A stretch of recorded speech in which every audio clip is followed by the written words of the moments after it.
Tai antras mūsų susitikimas, antras Advento sekmadienis ir pradedam maldą. Okay? Vardant Dievo, Tėvo ir Sūnaus ir Šventosios Dvasios. Viešpatie Dieve, dėkojame Tau už tą galimybę pabūti kartu vienoje dvasioje, vienoje mintyje su Tavo žodžiu. Su Tavo žodžiu kalbamu per šventą raštą, Tavo žodžiu kalbamu per mūsų gyvenimą, aplinkybės visas patirtis. Padėk, kad Tavo dvasioje iš tiesų mes būtume šitoje bendrystėje ir kad būtume tos dvasios ir bendrystės sustiprinti, kad neštume ir perduotume toliau visą gerą, ką galėsime priimti, ką pajėgsime priimti iš Tavęs. Palaimink šitą laiką, palaimink mus, palaimink visus mūsų artimus, taip pat šitame laike, kad ir ką jie bedarytų ir kur bebūtų per Jėzų Kristų. Amen. Amen. Vardant Dievo, Tėvo ir Sūnaus ir Šventosios Dvasios. Amen.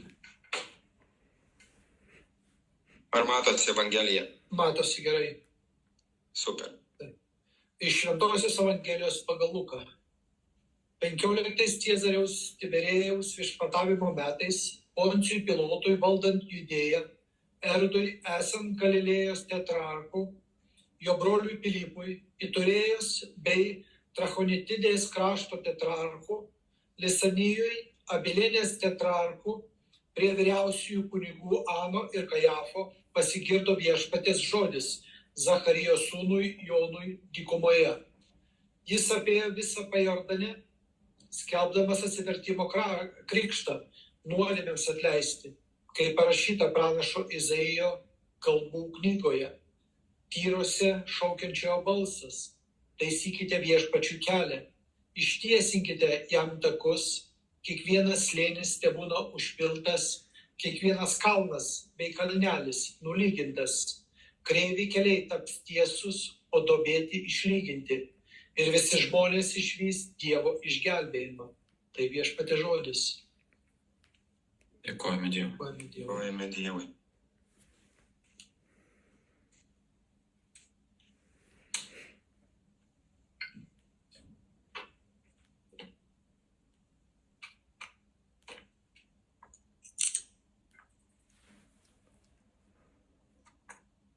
Kas norėtumėt pradėti?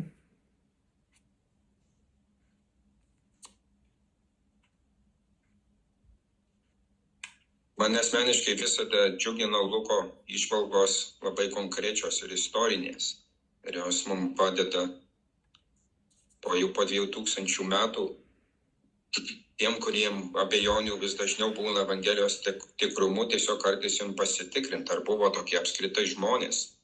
Ir Lukas labai įvardina konkrečius žmonės, ne tik galėtų pasakyti, žinai, prie tam, kol viešpatavo Romos, koks nors ten globėjas gimė tas ir tas, bet jisai konkrečiai vardina vardus ir mes galim patikrinti istorinius asmenis. Ir ar jie sutampa su laiku. Ir žinom, kad neseniai netgi Kajafo kauliukai buvo rasti, ne taip ir seniai palyginus, kas buvo abejonė apskritai dėl jo egzistavimo.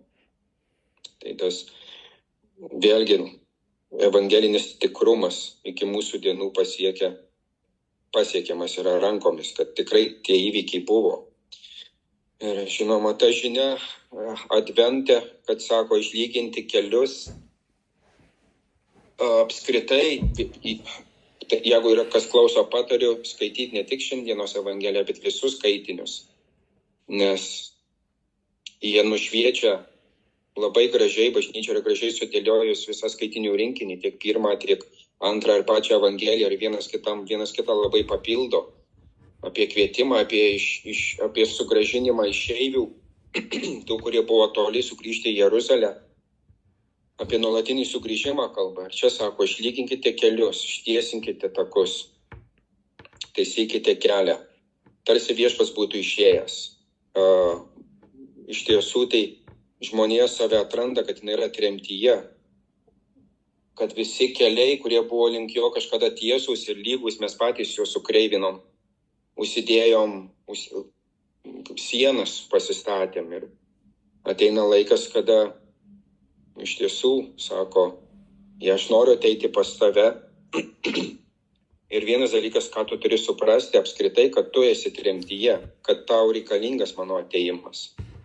Ir mano nuomonė, viena pavojingiausių širdies pozicijų žmogui yra manyti, kad pozicija, kurioje esu, šiuo atveju, jeigu būtų toli nuo Dievo, kad yra natūralu, kad taip ir turi būti, kad tai yra gėris. Man nereikia nieko, kad prie manęs kas ateitų ir mane išgelbėtų. Man yra gerai ten, kur esu. Ir iš tiesų nemažai ir filmų sukurtų ir knygų parašytų šitom temomis, kad žmogus tiesiog jaučiasi saugiai. Martynas Buberis apie tą rašo irgi. Jaučiasi gan saugiai, nes man tiesiog patogu savo susikurtam pasaulyje. Yra lietuviškas filmas, iš tiesų labai geras lietuviškas filmas. Nežinau, ar jis labai geras, bet jis apie Kalėdas. Bet visas filmas yra, man atrodo, jis vadinasi ta daina, kur gieda per Kalėdas. Ta labai garsi daina yra giesmė. Jo tos giesmės pavadinimo pirmi žodžiai. Tyli naktis ar kaip tenais. Ir visas filmas yra iš tiesų katastrofiškai rodo žmogaus gyvenimą. Prasideda šeimos skyrybom, tėvas nekenčia gėjų, pasirodo jo sūnus gėjus. Ir visas filmas atrodo nieko bendro nėra su Kalėdom. Ir aš taip jį žiūriu, kada bus momentas, kad bus kažkas realiai su Kalėdom arba su ta tylia naktim. Ir tik pačiom filmo paskutiniai žodžiai yra, kada tu pamatai tą baisią istoriją jų šeimos. Jau išganytojas čia, kad išganytojas jau ateina. Ir tu staiga supranti, kad visas filmas būtent buvo sukurtas taip, kad parodyt, kiek daug baisių dalykų mes, kaip sakant, padarėm vienas kitam arba įkritom į kokią duobę. Ir kai ta giesmė nuskamba, kad jau išganytojas ateina, tada suvoki, taip realiai iš tiesų mums jo reikia. Tik apsidairykim, mums jo tikrai reikia. Ir man atrodo, mano nuomonė, čia yra viena iš tų pagrindinių minčių, kad iš tiesų mums jo reikia, tik apsidairykim. Ir tada pradėsiu tiesinti kelius, atversiu visas jam galimybės, kad tik jis ateitų. Tikiuosi tilpau 5 minutės. Ačiū.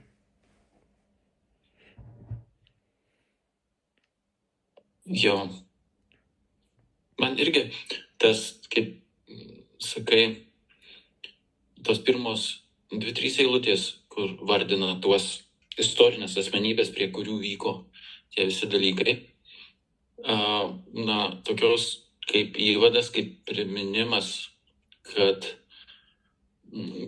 nors daug yra mitinio kalbėjimo Biblijoje, ar ne? Ta istorija, kurią Lukas pasakos, visų pirma, ji iš tiesų ne tik mitas, bet ir tikrovė, realybė, kuri buvo konkrečiai istoriškai. Ir dar daugiau, kad tai yra tikrovė, kuri vyksta šiuo metu, dabar su mūsų visa ta aplinka, visų tuo gyvenimu, pasauliu ir su mūsų dar svarbiau tuo vidiniu pasauliu, su mūsų širdyje, kas vyksta. Tai tie 3 dalykai, taip ir ta pasaulinė valdžia, taip pilotas, tas ar ne, kad ir kokia ji būtų, kad ir užgrobėjų, ar ne, ir ta valdžia kaip ir sava, ar ne, Erodas, ten tie kaip ir žydų karalius, taip, ir ta dvasinė, taip visose tose plotmėse vyksta ta realybė, apie kurią čia kalba. Ir dabar pradeda apie kokią realybę kalba, tai kalba apie tą, kaip irgi, sakai, išlyginimą, užpylimą tų duobių, paklydimų, silpnumų, nesupratimų, nusigręžimo nuo to aukščiausio, pilniausio gėrio viešpaties mūsų ir gelbėtojo, tai užpylimą tų dalykų ir taip pat išlyginimą, nukasimą tų kalnų, tų kažkokios puikybės, kažkokio savęs statymo, kažkokio ieškojimo savęs kitur, ieškojimo gėrio pagal save, visų tų dalykų mūsų visų pirma širdyje. po to, kiek pajėgiame ir aplinkoje, išlyginimą, tiesaus kelio padarymą tam, kad dvasia perimtų mūsų gyvenimą, o mes įžengtumėm į tą dvasios buvimą, į tą būseną, šventumo būseną, kuriai esame kuriami ir kviečiami į kurią. Tai va, tiek. O gal man čia viskas taip, atrodo, čia išvardinta istoriniai įvykiai viską, o man daugiau vis kelia kažkaip tai šiandienos irgi laikus.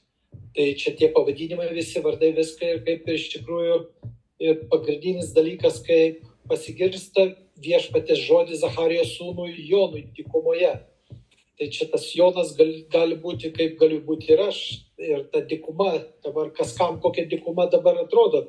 Dykuma vis tiek kaip ir su sausra būtų susijęs daugiau tokia, tai ta sausra to troškimas gal, to sausroje gyvenant, ta prasme, to troškimas, ieškojimas to gyvojo vandens.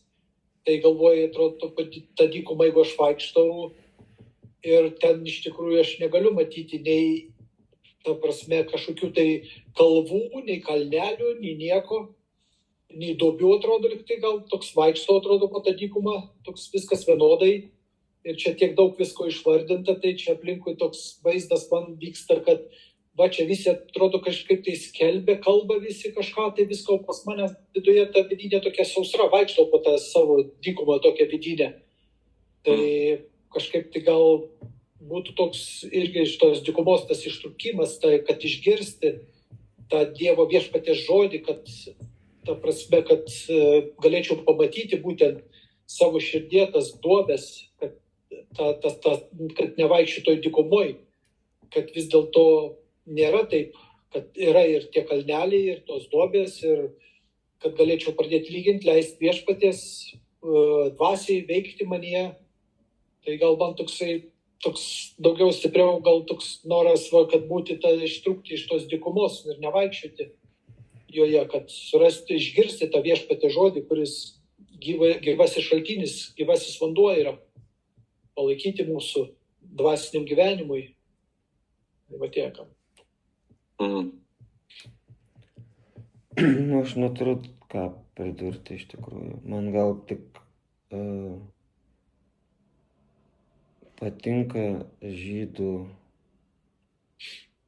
galim sakyti, patinka, jie tiesiog ryšį turi kažkokį natūralų su Dievu. Nėra jisai jiems tolimas. Nežinau, galbūt irgi ne visiems, bet daugumai, kiek tokia tauta išsilaikyti tiek tūkstančių metų per šitiek išbandymų praeitą ir jie kelia susižavėjimą, kad tauta dar gyvuoja ir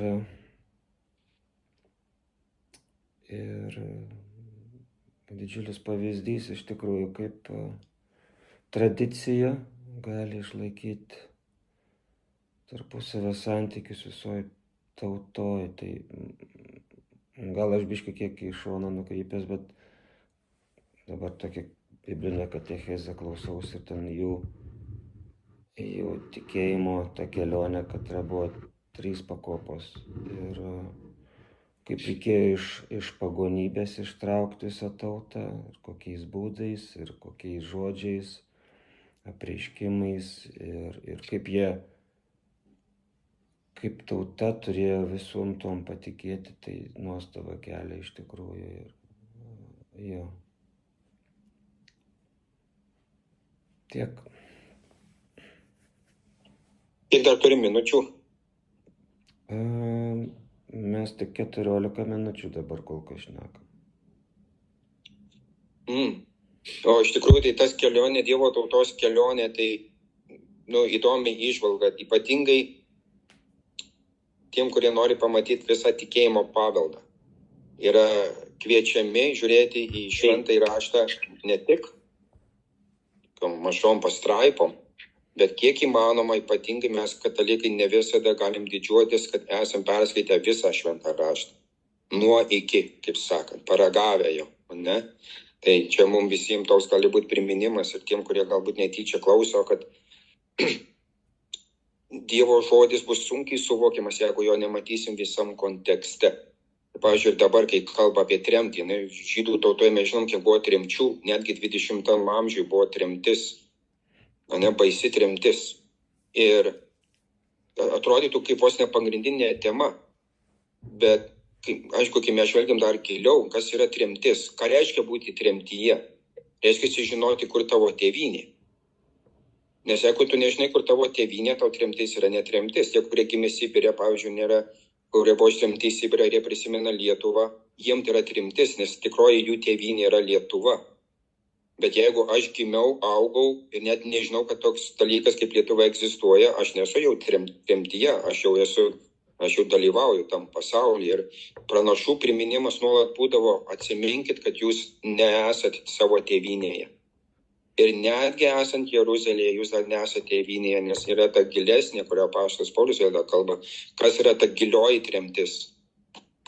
Ir mes visi tą turim savo širdyje, nešam tą tikrą tremtį nuo Dievo, kad tikroji mūsų tėvynė yra vis dėlto ne kažkur čia, bet dar giliau, dar tikriau, dar tikresnė, į kurią įžengsim atėjus laikui.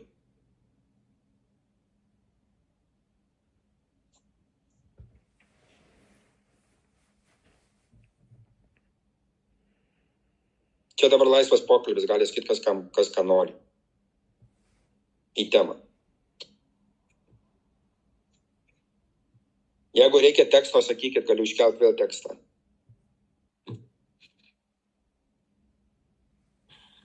Jo. Tai dabar gal tą Iškelk. matom Izaijo, kalbėjom Evangeliją. Na ir turbūt ir psalmė susišaukia labai su Izaiju. O tas antrasis skaitinys, kad neliktų nuošaly, gal jį pažiūrėti taip, iš Pauliaus laiško Filipiečiam. Ir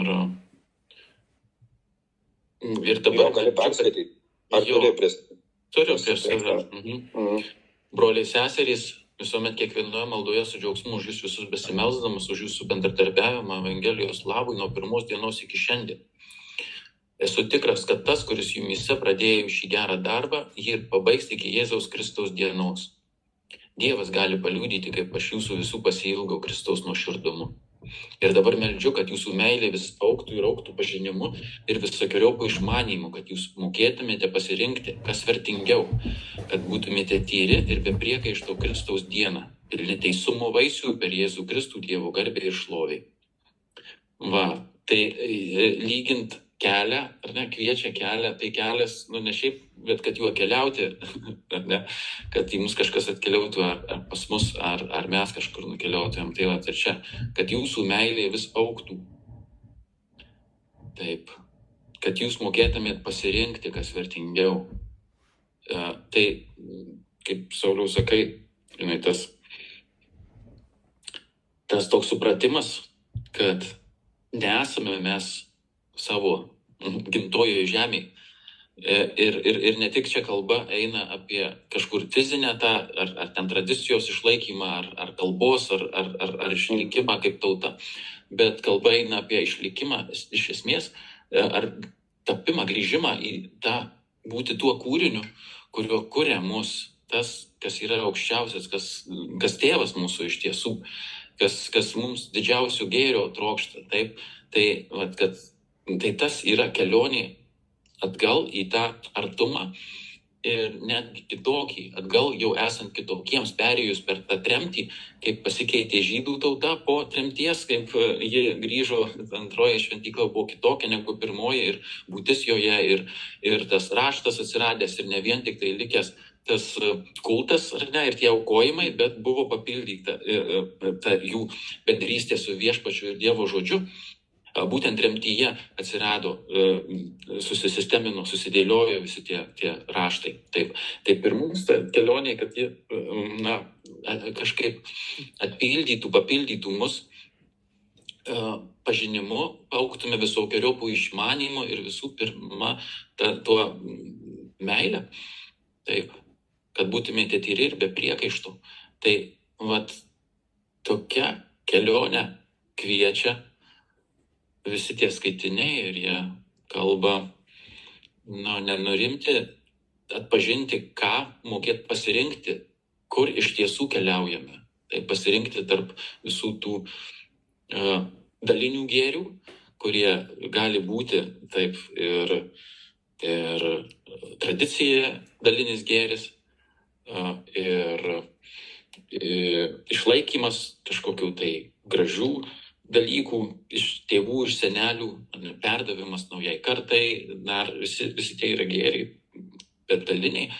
Ir jie liks daliniai, bet to pačio pilniausio, pačio didžiausio gėrio, į kurį kviečiame. Ir čia viena iš didžiausių pagundų, man sukasi mintis neseniai skaityta Liuiso iš Kipšo laiškų, sako, ką Kipšas gundo vienas iš dalykų. Padaryk religiją priemonę, o pasaulį tikslu ir tada tu jį laimėsi, sako. Taip. Ir čia vėl to sumaišinti tikslus, ne? Jeigu Taip. Man religija, kas yra grėsmė mums visiems, tiem, kurie dabar kalba, visiems, kurie tarnauja, ypatingai tiem, kurie daug tarnauja, padaryti religiją kaip priemonę savo tikslam pasiekti. Tada viskas, tada pameti tikrai tikslą iš akių. Taip. Ir mums turbūt pamoka, kas įvyko tai išrinktai tautai, grįžusiai iš tremties, praturtėjusiai, priartėjusiai ir net pažinusiai vis tik tai jų ir mūsų visų mesijų. Taip, net pažino, atmetė, nes netarnavo tam, kam jie norėjo, kad tarnautų. Taip, geriau vienas mirtų už visą tautą, negu tauta pražūtų. Ir pranašiškai žodžiai iš dviejų pusių, iš vienos taip, išgelbėjimas mums, bet iš kitos pusės nepriima ta tauta, kurios gelbėt atėjo, to išgelbėtojų laisvą valią dėl to, kad susitelkus, tas atsitrenkimo akmuo ir yra, kad norim, kad patenkintų tas mesijas ir visas tikėjimas ir visas Dievo žodis patenkintų mūsų tuos žemiškuosius tiklus, kad ir kokie jie gražūs būtų, ar ne, kad ir kokie atrodytų pasiaukojantis, taip čia dėl tikėjimo, kaip Saulius, kai buvo ne Paulius, ar ne, taigi dėl tikėjimo, dėl ištikėjimo, ir tada tik tai, kai supranti, kas yra tas tikslas, tada, kai tik tai priimi mesiją dėl to svarbiausio jo tikslo, tada tas mesijas, ta bendrystė mezgasi su juo.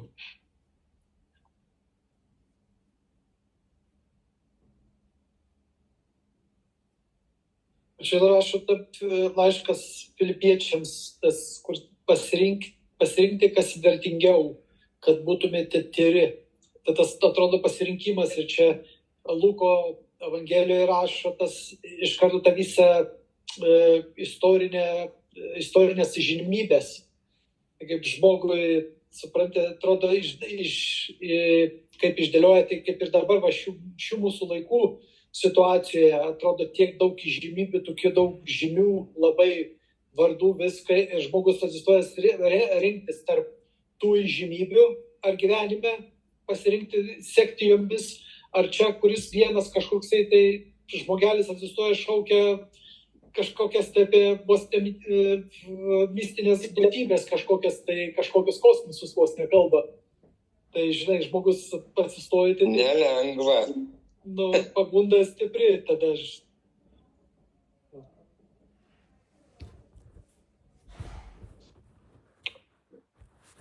gal tiek.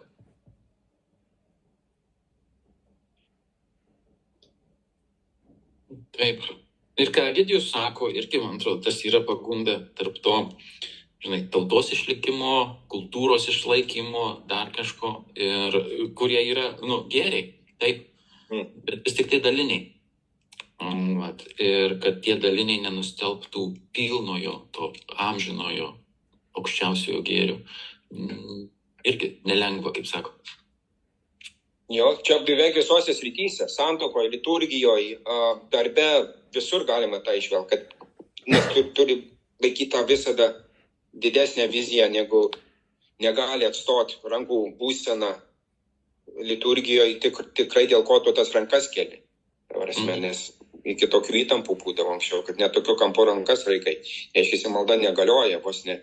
Tai iki tokių absurdų nueinama ir šiandien dar yra tokio daug fundamentalizmo, kai kuriuose, kur kartais gauni kokį nors messengerį, jų šitam Facebook'e pasidalink su kitais, kad ateitų tau laimė. O ten, žinai, kokia malda, ar kas, kaip ir atrodytų gerai, bet malda, bet tokie vienas kitam prieštaraujantis dalykai, kur visiškai ne tame čia tikslas yra, kad man laimė ateitų. Taip. Jo, ir vat tie dalykai tokie, kas irgi Evangelijos šiandienos, vat pasigirdo žodis Zacharijo sūnui Jonui. Taip, žodis pasigirdo žmogui, taip, per kurį kalbama kitam žmogui ar kitiems žmonėms. Ne, ir tas mūsų dabar skambutis pasidalinimas pačiam apie save šitą nuklydimo tiesą arba įsižiūrėjimą į dalinius gėrius, pritemdant savo, pametant iš vaizdo fokuso tą didžiausią į gėrį. Pačiam sudėtinga tą ir atpažinti. Ir tada reikalingas yra kitas žmogus, kuris pasakytų, nes kitame tą paklydimą lengviau pastebėti, norim, nenorim. Tai ir mums vienas kitas jo skirti galbūt vienas kitam pasitarnavimui ir savo taip širdies atskleidimui ir taip pat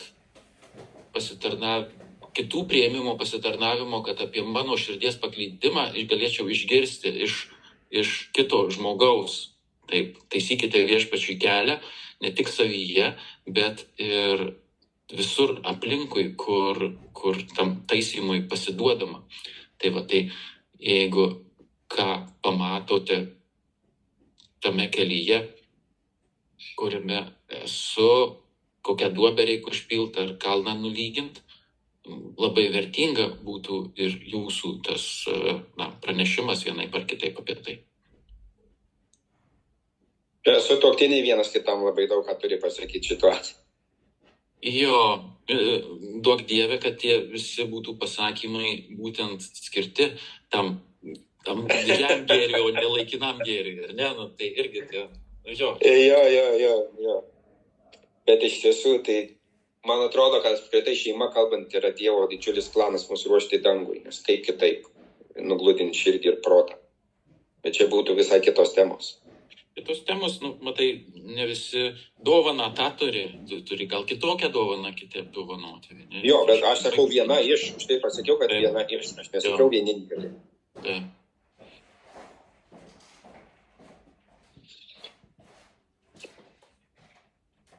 Ir gal ko pasibaigė labai gražiai, ir visi žmonės išvys Dievo išgelbėjimą. Amen. Visi. Įdomu, kokį ten žodį iš tiesų naudoja. Dabar reiktų net pažiūrėti, kaip sakau, jeigu norim gilintis į žodžius, reikia žiūrėti originalo kalbą. Bet tai čia kalbama, ar visi kalbama tai, kas įpriėmė ir seka jo, ar tai visi, kad, nes čia gali labai daug gaunasi tokių interpretacijų, iš tikrųjų girdisi visur, ta prasme, kas skelbia Evangeliją. Nes interpretacijos tai palyginus pasiėmė paskui kitas eilutės perskaitai švento rašto ir pasižiūri, kad turėtų, atrodo, kaip ir prieštaravimas būti. Ne, šito vietoj tai, bet kaip, nes visi žmonės išvys. Tai niekas nereiškia, kad priims, ne? Priims jo, ar bus tame, bet išvys, tai visi išvys. Ir čia nežinau, ar yra kur nors prieštaravimas, kad kažkas bus aklume paliktas ir neišvys to išgelbėjimo, ar ne? Prikelti visi bus. Taip. Tai čia kaip interpretuoja, ta prasme, žmonės, nes ne dėl to, kad pats raštas Dievas kažką bando ne taip išreikšti, pasakyti, bet čia gal aš norėjau tik tai perduoti, kad ta prasme, kaip žmonės interpretuoja, kaip tas eilutes įvairias švento rašto. Gal taip tik taip. Ne, aš sutinku pilnai, kad šventas raštas, aišku, vėlgi tai būtų, kad ten nors galbūt atskira tema, bet jūs žinot tą tikrovę, kad bažnyčia nėra vieninga. Ir kalbant apie bažnyčios denominacijas skirtingas, ir kiekviena vos ne iš jų sako, aš esu teisi, remianti šventuoju raštu. Tai netgi logika pati sako, kad šventas raštas pats savie, kad ir kokią objektyvę žinią neša, interpretacijos žmonių kartais būna visiškai skirtingos. tūkstančiai yra denominacijų. Taip. Mūsų laikas, manau, eina į pabaigą, negidėjau. Taip, 30 minučių jau. Tai dar liko 10 minučių? Liko, jeigu turit ką pasakyti. Ne, tai čia labai gerai, jeigu jo.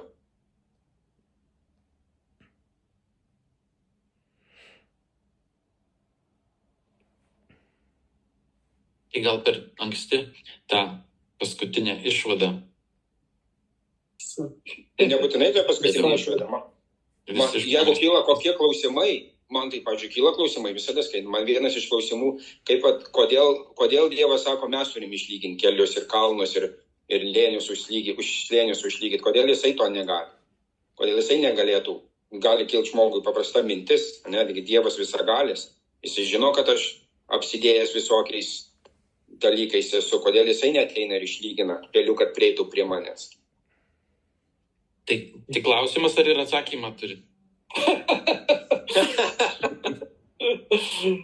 Aš labai retai klausimus, į kuriuos neturiu atsakymą, aš laikau tik savo. Nu, galėtum pasidalinti. Ne, tai man įdomu, ką jūs galvojate. Čia Saulius apie mane, kodėl neišlygina, todėl, kad aš neleidžiu. Todėl negali išlyginti. Trumpas aiškus atsakymas. Aš prisidaręs savo jų prisikasęs viską, kad man būtų priežastis. Priežastis, mano duobės, mano kalneliai yra priežastis. Abejonės dėl viešpaties, ta prasme, darbų. Gal aš nenoriu kažko tai pasislėpęs kažkokią vieną dobelę, kur nenoriu būti prisileisti, nes man tai yra patogu. Aš noriu kažką taip gyventi, nes man tai patogiau. Tai mano ta dobelė pakasta, Dievas sako, pala, įsilygintoje, tada ir ateisiu pas tave. Jau aš vis tiek sakau, ne, gal neskubėsiu aš da. Man atrodo, gal truputį kitas niuansas. Gali jis viską. Ne, gali, bet jis nori pačio didžiausio, pačio pilniausio gėrio. Nes pats yra toksai. Ir pats didžiausias, pats pilniausias gėris yra kažkaip tai pakviesti žmogų jo laisvėje ir jo supratime tai bendra kūrybai. Kaip pačioj pradžios knygoj, pakviečia sodą, gyvulius veda ir sako, pavadink, duok jiem vardą, nusakyk jiem esmę.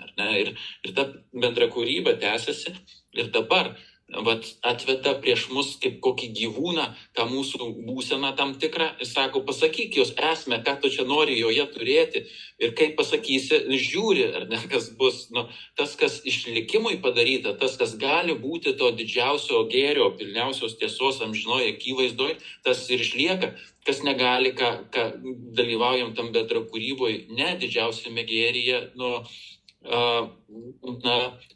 neišlieka, ir tai yra irgi tam tikras savęs aukojimas, savęs leidimas kalti prie kryžiaus. Jis duoda savo kūną, duoda savo visą tą būtį, kuri yra iš jo ir tik jame.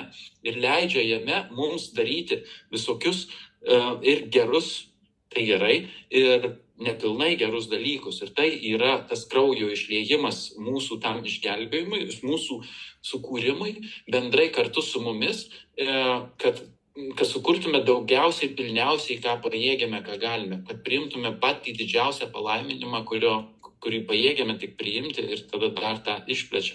Tai jo, toksai leidimas mums atpažinti, apsispręsti ir įvykdyti tų ir slėnių, duobių užpylimą arba neužpylimą ir su pasiekmėm pasilikti to neužpylimą. Ir jisai tas pasiekmes priima savo kūne, netgi jeigu jos labai skausmingos, kančią keliančios, priima jisai jas savo. Ir svarbu, kad būtume tyri ir be priekaišto Kristaus dieną. Čia tas dobeles reikia palyginti ir kalnelius, kad būtume be priekaištų Kristaus dieną. Jo. Taip. Net nėra ką papildyti, klausimus tai visiškai atsakytas, šaunuoliai. Tai užduok kokį, kur nežinai atsakymą. Ne, liko per mažai laiko. Okay. Kada nors, gal šiaip, jeigu ne video įrašinėsim, kad negąsdint žmonių, galėsim šiaip. Jo. Kiek jau liko minučių? 3. Nu tai va, tai gal trumpą maldelę kokią pravedam. Ačiū labai. Iš tiesų, man pačiam yra tos įžvalgos tikrai, kaip sakant, pasilieka. Ir labai smagu Dievo žodžio akivaizdoj pabūti ir kartu jį pamedituoti. Egidijau, pravesti trumpą maldą. Vardant Dievo Tėvo ir Sūnaus ir Šventosios Dvasios.